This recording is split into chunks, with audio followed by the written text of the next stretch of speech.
자꾸 지금 이게 할 게 너무 많아가지고 이 와중에 뉴스가 하나 떴어요.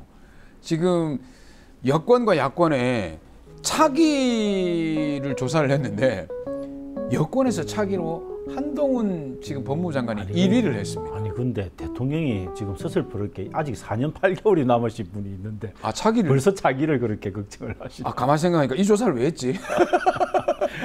근데 저는 근데 이재명 지금 의원이 저는 40% 넘는 거는 너무도 당연한 부분. 거기는 40% 넘게 올라갔죠. 예. 저는 오세훈도 제끼고 그다음에 홍준표도 제끼고 한동훈 법무부 장관이 올라가 있는 거 이건 좀 의외다 그런 생각. 너무 의외입니다. 저는 의미 없다.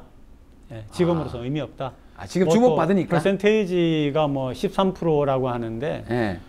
나는 우리 시민의식이 그렇게까지는 가지 않을 거다. 예를 들면 예를 들어서 윤 대통령이 남은 기간 동안 진짜 잘해가지고 혁신적인 그런 나라를 만들었다 그러면은 검사 괜찮네라고 하는 시너지가 있을지 모르지만 나중에 이거는 적어도 중반 정도는 지나야 임기의 중반 정도는 지나야 의미가 있다. 저는 인지도의 문제라고. 네. 인지도가 한동훈이 그만큼 입에 근데 조국 사태를 겪으면서 입에 워낙에 많이 인구에 해자된 거죠. 그래서 그런 부분에 대해서 한동훈에 대한 각인 효과 이런 것들이 굉장히 크다고 보는 거고. 그다음에 이번에 이제 박범계하고의 어떤 대정부 질문 경쟁에서 사실 의문의 1승을 한 거 아닙니까? 저는 그 1승이 대단히 웃긴다고 보지만 아무튼 그 의문의 1승을 하면서 정말 논리정연하다 이렇게 보는 시각이 있는 거고 똑똑하다. 정말 제대로 된 엘리트다 이런 생각들이 좀 들어가서 아마 이런 결과가 나오지 않았을까 싶습니다. 한동훈 장관이 주목을 받는 게 사실은 이제 반짝이다라고 생각은 하고 있으면서도 좀 걱정이 되는 거는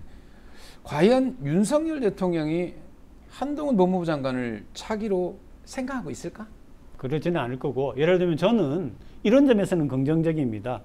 저는 이준석 대표가 지금 궁지에 몰려 있지만 언젠가는 쌓아온 그런 정치적인 역량을 가지고 또 역할을 해주기를 바라는 것처럼 한동훈이라고 하는 이 분도 이제 장관을 지내고 그 다음에 여러 가지 정치 속에서 만약에 정치적인 역량을 습득한다고 하면 좋은 후보 중에 한 사람이 되는 거고 얼마나 좋은 일 아닙니까? 그렇죠. 근데 지금 현재 나와 있는 결과를 볼 때는 저는 표현이 죄송합니다만은 조금 가십적인 걸로 저는 봅니다. 그런데 처음부터 근데 윤석열 대통령 입장에서는 저는 처음부터 한동훈에 대한 깊은 저는 총애가 있었다라고 봅니다. 그래서 근데 아마 적어도 대통령은 당장 만들기는 어렵다 하더라도 적어도 중량감 있는 정치인을 만들어내서 윤석열 한동훈으로 이어지는 검사 출신의 엄청난 정치 세력화 이건 저는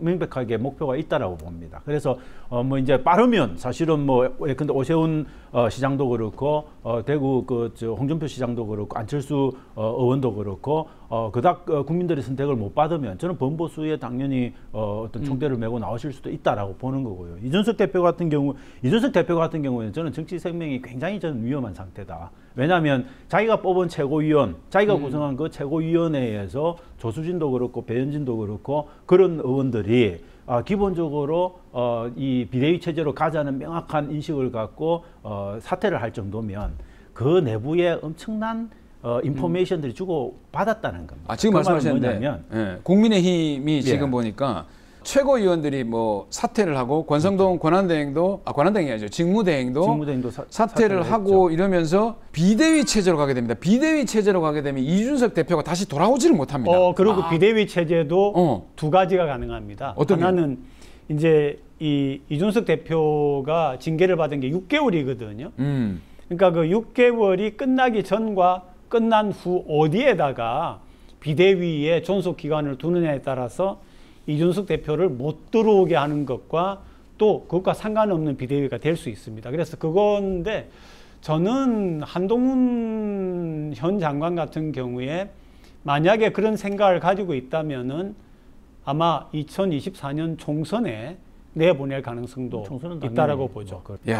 어쨌든 참 차기도 차기지만은 국민의힘 안에서의 권력 싸움도 굉장합니다. 이 권력 싸움을 하고 있는 것 자체가 국민들 입장에서 보면은 피곤하고 어이가 없어요. 지금 경제는 정말 지금 수출도 지금 거의 십여 년 만에 지금 그 적자로 돌아서고 있죠.